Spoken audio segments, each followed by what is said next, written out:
آیت اللہ میلانی جو بہت عرصے جرمنی میں رہے عالم دین کی حیثیت سے اور بہت عرصے رہے، انہوں نے اپنا کردار ادا کیا. ان کا ایک آپریشن تھا وہاں پہ، جو ڈاکٹر تھا جو بھی تھا سرجن تھا وہ مسلمان ہو گیا تھا، اور اس سے پوچھا کہ کیوں؟ اس نے کہا کہ میں نے بڑے بڑے لوگوں کے آپریشن کیے، اور جس طریقے سے میں آپریٹ کرتا تھا تو اینستھیزیا دیتا تھا، پہلے بے ہوش کرتا تھا، ایک نیم بے ہوشی کی حالت تھی، تو اس میں جو اصل ہوتا تھا نا انسان کا وہ مجھے نظر آتا تھا. یعنی وہی باتیں کرتا تھا آدمی. مطلب آپ تھوڑا سا نیم بے ہوش ہو جائیں تو انسان کا جو اصل ہے وہ باتیں کرنا شروع کر دیتا ہے.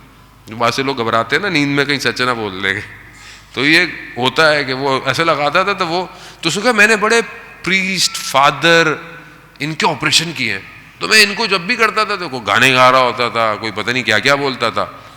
کہتا ہے میں نے ان کو آپریٹ کیا تو میں نے دیکھا کہ یہ صرف خدا کے ذکر کے سوا کوئی ذکر نہیں کر رہے.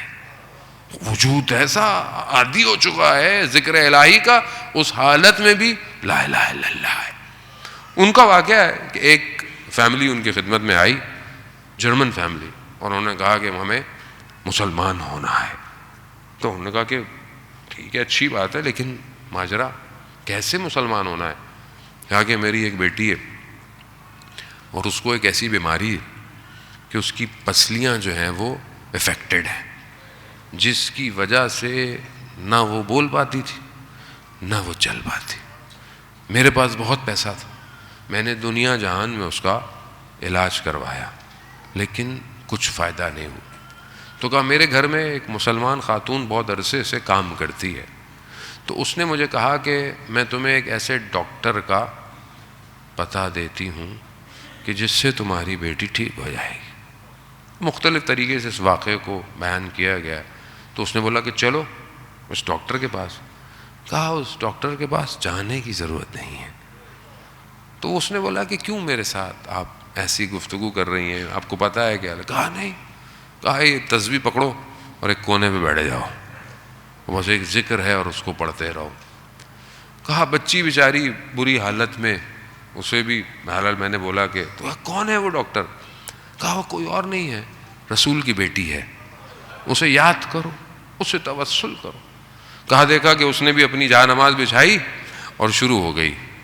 کہا کہ بی بی میں خطا کار ہوں، گناہ گار ہوں، لیکن ایک حوالہ آپ کی خدمت میں پیش کر رہی ہوں، میری بھی عزت رکھ لیجیے گا. کہا میں بھی اسی حالت میں اپنے کمرے میں بیٹھا اور جو اس نے مجھے کہا میں وہ پڑھتا رہا، اور اسی حالت میں میری اچانک سے میں نے دیکھا کہ میری بیٹی کا شور آنا شروع ہوا کہ جو بول نہیں سکتی تھی ایک دم سے وہ دوڑتی ہوئی آئی. تو میں نے کہا کہ یہ کیا ہوا، کیسے ہو گیا؟ کہا ان کو روکیں، وہ جو آئی تھی خاتون. کہا کون؟ کہا کہ خاتون آئی، انہوں نے میرے سینے پہ ہاتھ رکھا، میرا سارا درد ختم ہو گیا. مگر میں نے دیکھا کہ انہوں نے اپنے سینے پہ ہاتھ رکھا ہوا ہے. میں نے پوچھا کہ آپ کو کیا ہوا؟ کہا میری بھی اپنی پسلیاں ٹوٹی ہوئی ہیں. ہاں عزاداران محترم، اب کل آپ نے مصیبت سنی کہ کس طریقے سے یہ ظلم ہوا. آسان نہیں ہے. دروازے کو جلا دینا، دروازے کو دھکا دینا، اور پھر دروازے کے اوپر سے گزر جانا. دو صدائیں بلند ہوئی. ایک صدا بی بی کی بلند ہوئی، یا اباتا یا رسول اللہ، اے میرے بابا، اے میرے رسول. زبان حال ہے کہ یہ بابا امت نے میرا یہ حال کر دیا. دوسری آواز بی بی کی کہ یا فضہ، فضہ مجھے سنبھالو، محسن شہید ہو گئے. عزاداران محترم، چھوٹے چھوٹے بچے گھر کے اندر ہوں، ماں پر ظلم ہو، آپ سوچیں کہ بچے کیا سوچتے ہوں گے. کس طریقے سے خاتون کھڑی ہوئی، ہوش آیا، آتے ہی یہی پوچھا ابو الحسن کہاں ہے، علی کہاں ہے؟ کہا بی بی لے کر چلے گئے. کہا فضہ میری چادر لے کر آؤ. اللہ اکبر. اسی حالت میں ہم تو صرف الفاظ بول سکتے ہیں. عزاداران محترم، ایک اسپیشلسٹ ڈاکٹر وہ بیان کرتا ہے، ڈاکٹر رفیع بہت بڑے مجلس پڑھتے ہیں، سخنران ہیں. وہ کہتے ہیں کہ میں مجلس حرم میں پڑھ رہا تھا، حرم معصومہ سلام اللہ علیہا کم میں، تو میں نے مصائب پڑھے تو ایک ڈاکٹر نے دھاڑے مار کر رونا شروع کر دی، چپ ہی نہیں ہوتا. میں نے بعد میں بولا کہ کیا؟ تو کہا میں اسپیشلسٹ ہوں سینے کا. کہا کہ جب پسلی ٹوٹ جائے تو سانس لینا مشکل ہو جاتا ہے.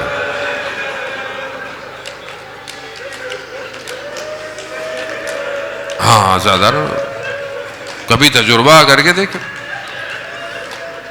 زندگی میں انسان کے حادثے ہوتے رہتے ہیں، ہٹ ہوتا ہے رہتا ہے. وہ انسان ہوتا ہے کہ ذرا سی تکلیف ہو جائے انسان چیخ مارتا ہے، نکلتا ہے انسان. کس طریقے سے چادر پہنی اسی حالت میں. اللہ اکبر. مدینہ کی گلیوں میں کیا دیکھا؟